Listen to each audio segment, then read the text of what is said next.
So in this video, I'm going to share 7 things that you must do before trying DMT to make sure that you're genuinely prepared for this experience.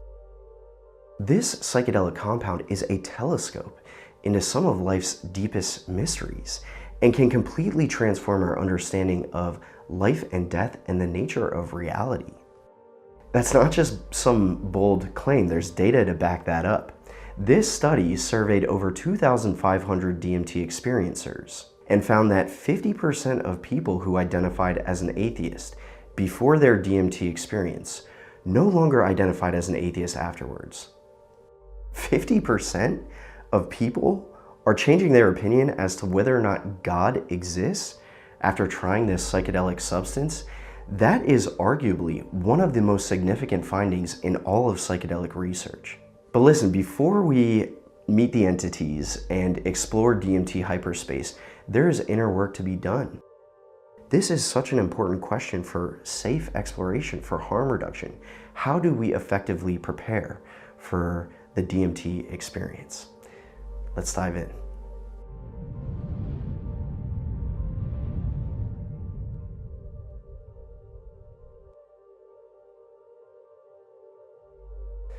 Alright, so welcome back to a channel dedicated to psychedelic education and consciousness exploration. My name is Jonas, and I've spent the last 7 years working as a professional psychedelic guide. I talk a lot about DMT on this channel because it's been one of the greatest teachers in my life. But I'll be honest, it also turned my world upside down for a little while, because as beautiful as my first DMT breakthrough was, I spent months feeling lost, trying to make sense of what I'd seen and not knowing how to live with that awareness. So let's get into 7 essential things that I wish I knew before I explored DMT to make sure that you're truly ready for the spirit molecule. Number 1 is clarify your why. What is your intention behind exploring DMT? It's worth taking time to get crystal clear on this. Here's why this is so important. This sets the tone for your entire journey. If your why is rooted in ego, in wanting to prove something to yourself or someone else, in chasing a high, or maybe trying to escape from life's challenges, that's not going to serve you. That pattern will show up in the DMT experience, usually in a way that's very humbling, usually in a way that's very uncomfortable, right? But if your intention is grounded in a deeper truth, in reverence, in respect, in a sincere desire to commune with the mysteries of life, that's when the doors open in a really spectacular way. Number 2 is explore other psychedelics first. If DMT is your first ever psychedelic experience, slow down. This is just my humble opinion, but you're skipping steps here. DMT is not the place to start our psychedelic journey. And here's how I would compare it. If you're going skiing for the first time, we don't want to start on the double black diamond on the hardest, steepest slope. If we're learning to surf, we probably don't want to go out in 50-foot waves. We're probably not going to have a good time, and we might not even be able to surf at all. DMT is not where we start our psychedelic exploration, right? It's where we arrive after learning the skills of navigating non-ordinary states of consciousness. I really recommend work with psilocybin, with LSD, with mescaline, even with ketamine or MDMA. And prior to that, meditation and mindfulness, which we'll touch back on in just a moment here. But all of this is helping us to build the inner tools that we'll need to navigate these experiences. The art of surrender, how to breathe through fear, how to relax, how to regulate, how to let go. These are muscles, right? And we can train them. And I've seen people jump straight into DMT because they're chasing some kind of like ultimate mystical experience.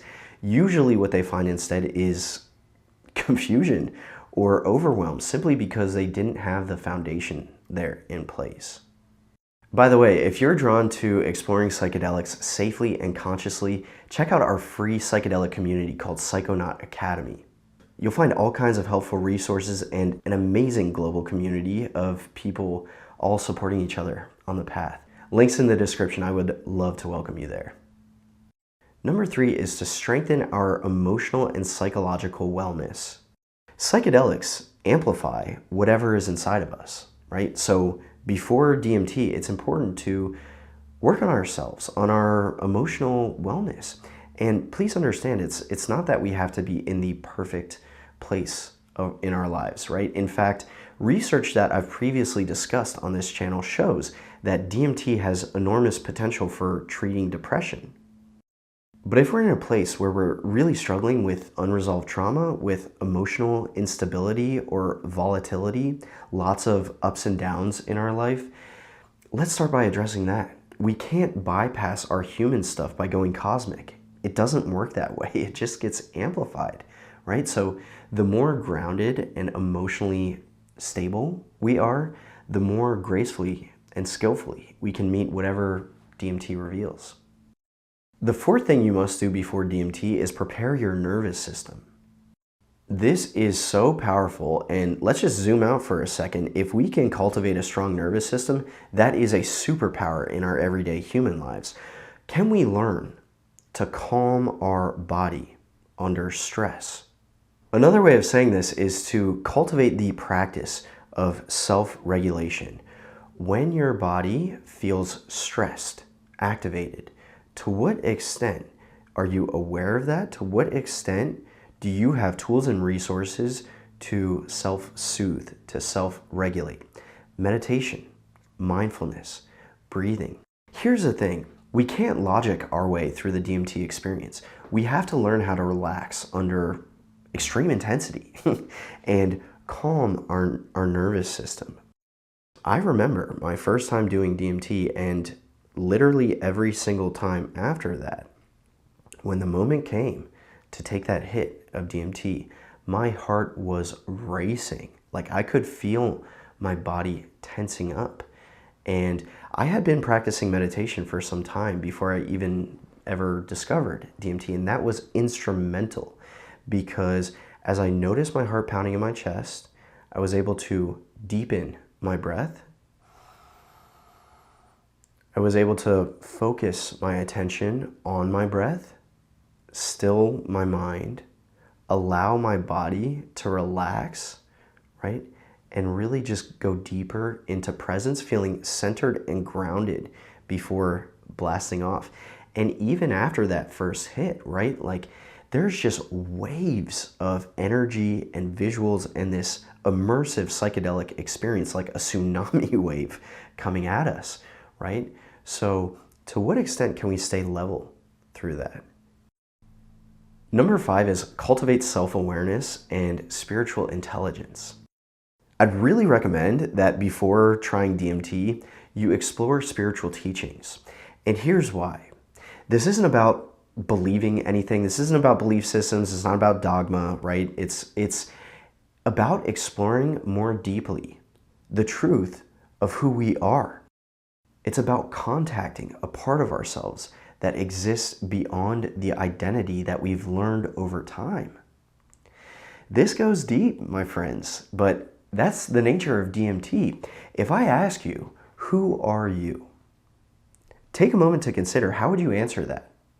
Is it your name, your human identity? Is there something deeper here? Because here's the thing, if we are identified with our ego, with our name, with our story, with this body mind, that's not coming with us into the DMT experience. You probably know this, but the DMT experience is like this out of body journey beyond this physical universe, right? And if I'm still fully identified with my ego, with, hi, my name is Jonas, the DMT experience can be terrifying because it can feel like the ego is dying. And that then creates resistance where we're trying to fight the experience and hold on. So the invitation is to explore, is there something deeper here to who and what we are beyond this human identity? Because if we're identified with that deeper truth, it doesn't feel like death, it feels like the most incredible expansion. The 6th thing you must do before DMT is to let go of expectations. the more you can let go of any expectations, the smoother your journey will be and the deeper you will travel. This is huge, right? Forget what you've read online. Forget the trip reports. Forget the documentaries. Forget anything you've heard me say. You might meet the entities or you might not, right? You might travel to DMT hyperspace or you might not. You might dissolve into infinite love or you might not.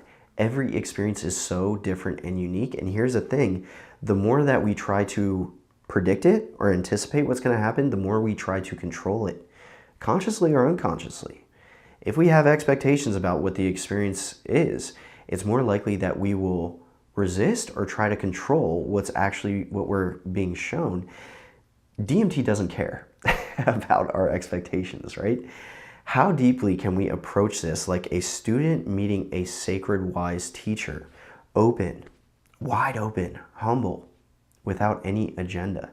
That's how the real lessons come through. Last but not least, plan for integration in advance. DMT only lasts about 10 minutes, right? The psychedelic experience is pretty short in duration, but it can take months, it can take years to unpack this. That's how deep this experience goes. I really recommend planning for integration before trying DMT. And, by that I just mean make sure that you have grounding afterwards, make sure that you have supportive people to connect with. Identify integration practices that are helpful for you, whether it's journaling, going outside in nature, meditating, connecting with people. Give yourself some downtime after the experience, space to rest, to reflect, to process. If you're diving right back into work, if you're diving right back into the busyness of everyday life, that is not going to serve us, right? And of course, ultimately, the value of DMT isn't just in the experience itself, it's in how it changes our lives afterwards. I think we can all agree that DMT is not something to be taken lightly. It's not something to play with. It is a key, unlocking breakthrough discoveries, but it goes so deep and it can be destabilizing, right? So we don't want to rush this. We want to approach this with just the utmost humility and respect and care and patience and openness. And that's when the doors will open. So I would love to hear from you. What are your thoughts on this? What have you found helpful in preparing for the DMT experience? And if you have any questions, please drop them in the comments section down below as well. Anything that you share really could help someone else who's also on the journey here. I want to invite you one more time to please join our free psychedelic community using the link below to connect with an amazing tribe all supporting each other on the psychedelic path. So much love, and I'll see you back here very soon.